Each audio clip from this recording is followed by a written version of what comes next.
Mine Village, or as it's often called today, Old Mine Village, is a fascinating little settlement that is now abandoned and rather hard to find information on.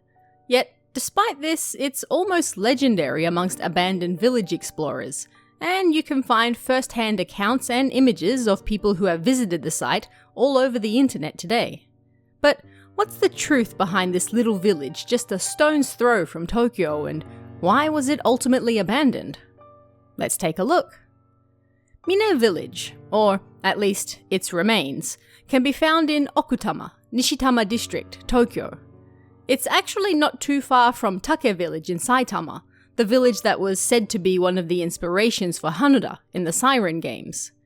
It sits 600 meters above sea level, and the only way to reach it is through a rough forest path that will take you roughly 1 hour from the closest road. Now, despite this, one of the reasons this abandoned village is so popular these days is actually because of how easy it is to reach.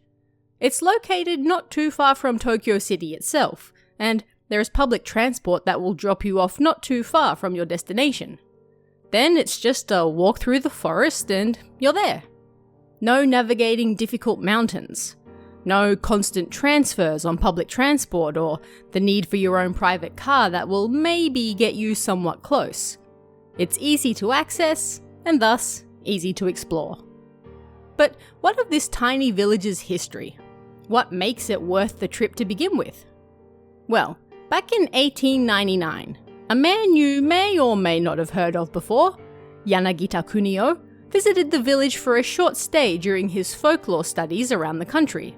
You know, that guy who wrote Tono Monogatari and collected folk tales from all over the Japanese countryside to deliver not just to Japan but to the world at large. Even today, a small billboard stands in the village remains that commemorates the visit of this important and famous man to their humble little abode. Yanagita stayed with the village chief, a man from the Fukushima family. Interestingly, the Fukushima family were the ones who built Mine Village 500 years prior, and the village chief at the time was one of their direct descendants. Even more interestingly, the final resident of the village before it was entirely abandoned was, you guessed it, yet another member of the long-running Fukushima family. It was this family that founded the village and this family who saw it out until its end as well. Pretty neat when you think about it. As I mentioned earlier, there isn't a lot of information available regarding Mine's history. Few official records exist, but what we do have suggests the village was founded by the Fukushima family sometime in the 1600s. The prime industry in Mine was forestry, much like other mountain villages of the time, and they made their living selling lumber and coal. Another interesting fact: in 1657, Tokyo was struck by a large fire that destroyed an estimated 60 to 70% of the capital and killed over 100,000 people. It came to be known as the Great Fire of Meideki, or perhaps another name you may know, the Furisode Fire. The fire reportedly started when a priest tried to burn a supposedly cursed kimono. 3 different girls had owned that kimono, but all died before they were ever able to wear it. As the priest was burning it, it's believed a gust of wind caught the flames and these reached the wooden temple, setting it on fire. Being that most of the city was made of wood at the time, the fire then spread like, well, wildfire, destroying most of the city over a span of just 3 days.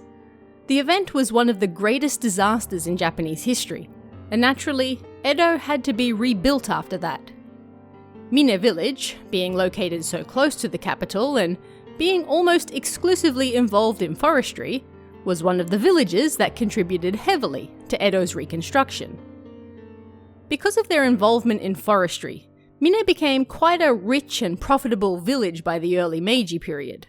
And yet, less than 100 years later, the village would be completely abandoned, a literal shell of its former self. Why?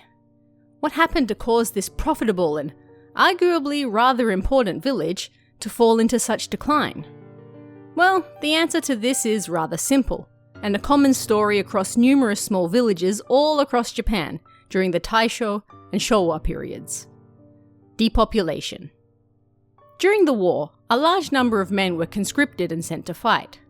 Not all came back. But this alone wasn't enough to cause the decline of entire villages, and in Mine's case, it was actually related to the one reason they thrived to begin with: forestry.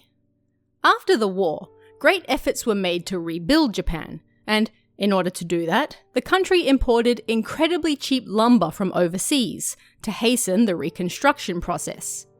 For a small village such as Mine, whose livelihood depended on selling lumber, they were simply outpriced by cheap overseas stock.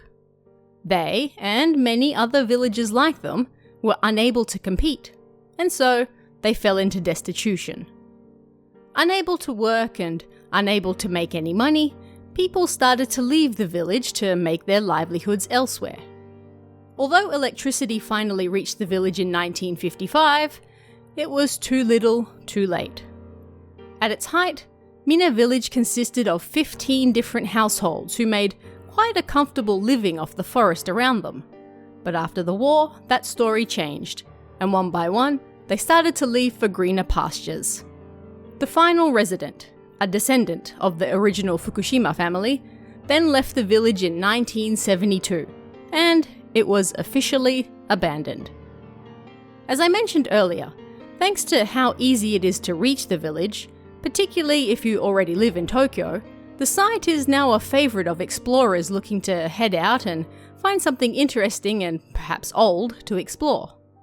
Although it was considered an isolated island of land back in the day, due to the fact that you could walk through the forest for hours and never see another person until you reached the village, now it's considered rather close to civilization. For an abandoned village, at least, and, ironically, now sees regular visitors. If you're interested in checking out the current state of the village, I'll leave a link in the pinned comment so you can check it out on Google Images. The passage of time has seen much of the old village rot and decay, but you can still find the remains of buildings, wells, various signs, the village graveyard, and even a shrine. But that's the fascinating story behind this rather small but occasionally quite important village located just a short distance outside one of the largest cities in the world. What did you guys think of this one? Let me know in the comments below, and I'll see you again next time.